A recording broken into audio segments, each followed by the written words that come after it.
So welcome back. Today we're going to look at Chapter 2, Organization Strategy and Project Selection. So in Chapter 1 we talked about what makes a project, how a project differs from routine work, the need to align projects with the organization's overall strategy, and the need to balance both technical and socio-cultural skills. So this week we're going to elaborate on those ideas. We'll talk more about the significant role projects play in the strategic direction of the organization. We'll talk about the importance of establishing project priorities and getting top management support, the link between strategies and projects, and also applying an objective priority system to project selection. So as I mentioned earlier, this is a slide that you will see several times throughout the course, just demonstrating where we are. Chapter 2, Organization Strategy and Project Selection. If you remember back to Chapter 1's lecture, we talked about the challenges project managers face. One of them was, or is, ensuring projects align with the organization strategy. So it's not much of a surprise that they need to understand the strategy as well. Doing so lets them respond to changes appropriately for future projects and make necessary adjustments to the current projects. By understanding the organization strategy, the project manager is also able to advocate for their projects and gain the necessary resources to complete the project. But what happens if a project manager doesn't understand the organization strategy? It could lead to project managers making the following types of mistakes. They might focus on projects with low strategic priority, which leads them to waste resources all around. It could also cause them to focus on the current customer or project, even at the expense of the whole market or the whole organization. I've seen this happen at several companies I've worked in. Project managers become so fixated on their own projects or their own client that they fail to see the overall picture.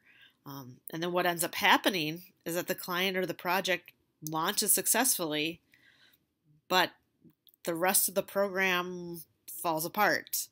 So they neglected to see that this one client or project was just one piece of the whole puzzle. Another mistake they might make is to work on projects that have too much of a technology focus. For instance, you could have a project where the end goal is to walk safely from point A to B. If that's the case, you probably are not going to look to develop a flying car to do that. One way project managers can avoid making the types of mistakes we just discussed is through the strategic management process. One of the main parts is, again, ensuring that all projects are linked to the organization's strategy. This provides a focus for the organization's future. For instance, it allows the project manager to respond to changes within the external environment, known as environmental scanning. And by doing this, the project manager is able to make changes quickly, which enables the organization to remain competitive in the market. In addition, it allows the project manager to shift resources from one area to another, allowing the organization to improve its competitive position. To follow the strategic management process, project managers will typically implement the following activities. They will review and define the organizational mission. The mission helps define what the organization wants to become, or what is the purpose of the organization.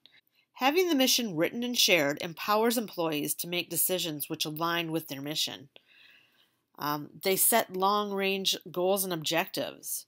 So knowing what an organization wants to become allows project managers to look toward the future and identify projects and or objectives. These future projects will guide the organization to their stated mission. Be aware that the future state is likely to change, so when this occurs, employees and especially project managers will need to update and change their long-term goals as well. They also analyze and formulate strategies to reach objectives. Formulating the strategies answers the what needs to be done to reach the above objectives. This includes evaluating alternative approaches that support the organization. Objectives answer in detail the where a firm is headed and when it is going to get there. And finally, implementation of strategies through projects. The implementation answers the how of achieving the end strategy. This slide provides an illustration of the strategic management process we just reviewed. You can see on the left-hand side there are 4 different sections of activities we talked about. The middle portion provides us with steps within those activities and the flow of how they interact with each other. And finally, the right side provides us with the question each section is answering for the organization. SMART objectives were mentioned a little earlier in the chapter, but let's take a minute now to review. So an objective should be SMART. They should be specific, measurable, assignable to one person or group, realistic. They should indicate what is realistic given the available resources, and time-related, or state when it will be achieved. As a fun exercise, it might be interesting to take a look at your course objectives for the semester's classes and see if you can identify the SMART in them. Implementing projects without a strong priority system linking them to strategy creates problems. 3 of the most obvious problems are listed here: the implementation gap, organization politics, and resource conflicts and multitasking. The implementation gap describes what happens when there's a lack of understanding and consensus on strategy between top management and middle management. My guess is that we've all seen situations where top management thinks one project or area is the most important, but the middle management feels differently. And if you were to actually talk with the middle managers, they would often say top management doesn't understand what is actually happening in the day-to-day process. Thus, the implementation gap is formed. We've all heard rumblings of organization politics. When a process for project selection is not well defined or followed, it allows organization politics to come into play. And when this happens, projects are not selected based on facts, but on who the power players are. This leads to the sacred cow, or a project with little factual basis that is being supported by a powerful person within the organization. During the Chapter 1 lecture, I shared that one of the challenges for a project manager is that they are ultimately responsible for the success of a project, but may not have authority to dictate priorities. This leads to the resource conflicts and multitasking issues. People may be on several different teams with several different project managers and being pulled in different directions.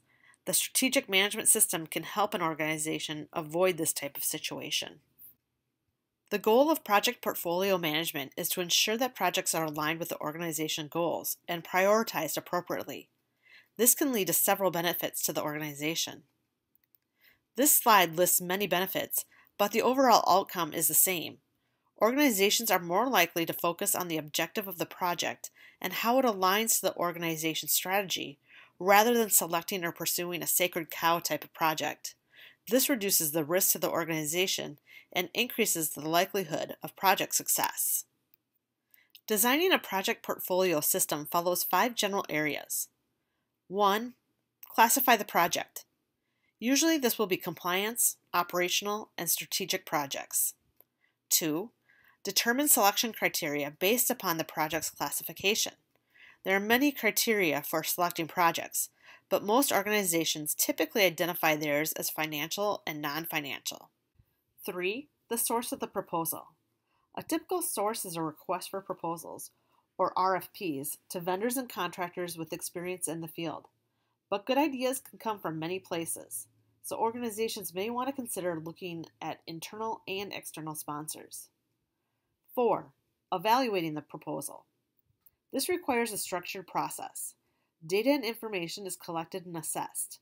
The value of the proposal is then decided. If it is viewed favorably, it will move on to the project priority team. And 5. We need to manage the portfolio of projects. This involves getting input from senior management. They need to provide guidance to ensure they align with the strategy of the organization, and they need to decide how the available resources will be used among the different projects. This slide demonstrates the 3 different portfolio projects by type. There are the compliance projects, which must be done. You'll often find these in the medical field, along with accounting, law offices, and government buildings. Strategic projects would be those that directly relate to the organization's overall objective or mission, while operation projects are those that support the day-to-day operations of the organization.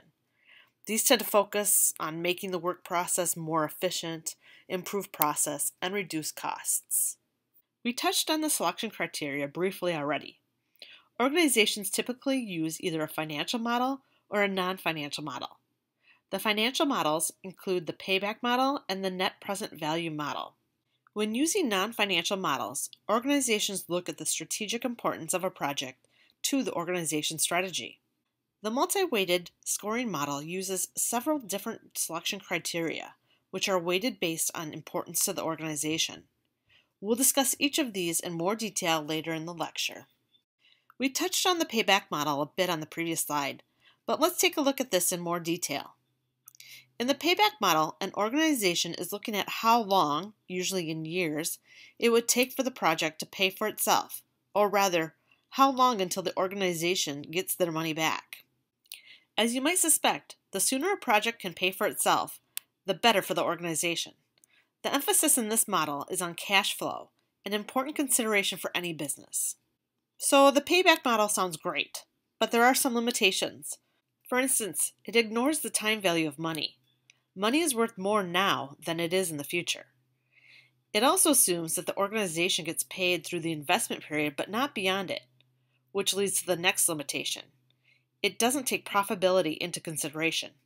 And we all know, if a project isn't profitable, it is much less desirable. The other financial model we mentioned was the net present value model. The net present value model takes into account management's desired rate of return. Then, they determine the present value of the money they expect to bring in from the project. If the net present value is positive, the project is considered. If the net present value is negative, the project is discarded. Financial models are not the only criteria that organizations use to make decisions.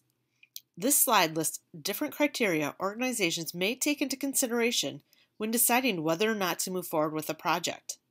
The main takeaway here is one we've talked about several times. The project needs to align with the overall organization strategy. The multi-criteria selection models include the checklist model and the multi-weighted scoring model. The checklist model is a list of questions which are reviewed and answered based on the project being considered. The answers must tie back to the strategy. Those answers determine whether the project is accepted or rejected. While this appears on the surface to be an effective method, it doesn't provide a clear comparison to other potential projects.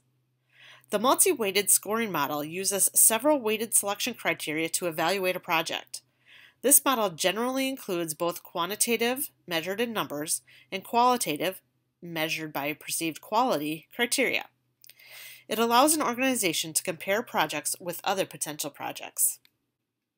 There are many ways to classify a project. It could be based on complexity, risk, length, or size. What these all have in common, however, is determining how well the project aligns to the organization's strategy. As an example, a project that is complex and risky may align well with a technology startup company, but may not align at all with a small family-run construction company. Once the project has been classified, organizations may decide to apply a weighted scoring model to all projects they are considering.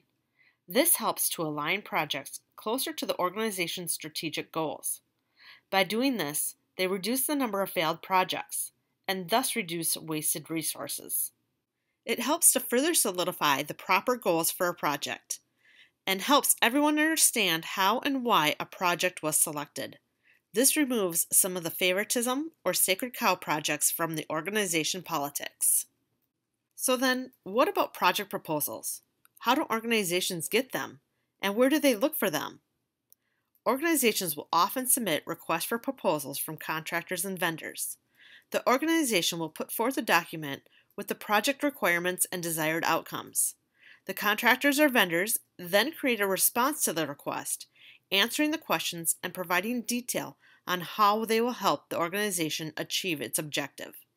However, good ideas can also come from within the organization, so it's important that they look internally as well as externally. Once proposals are received, the organization needs to decide which are viable. To do this, they rank the proposals based on criteria determined earlier.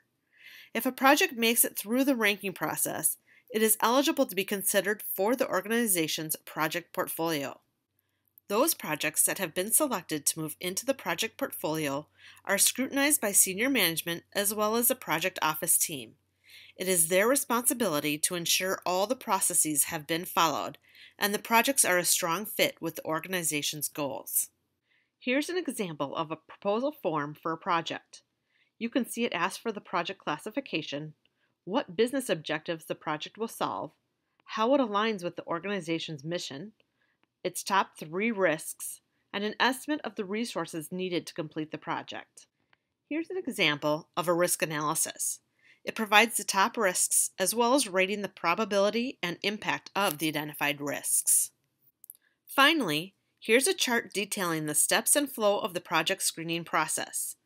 You can see how a project starts as a proposal, moves to data collection, and on to self-evaluation by criteria.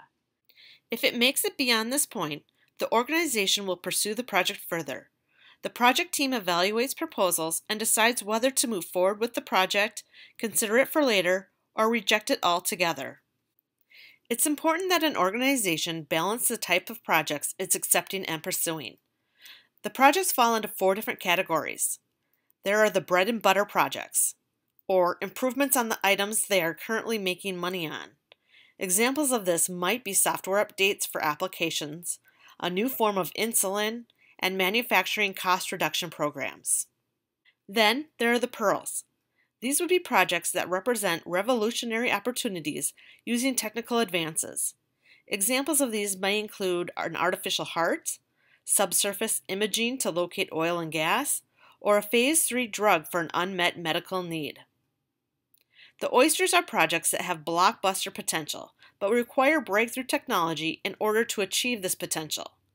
Examples of these may include a new approach to pain control, new kinds of plastics, and technology for high-definition screens.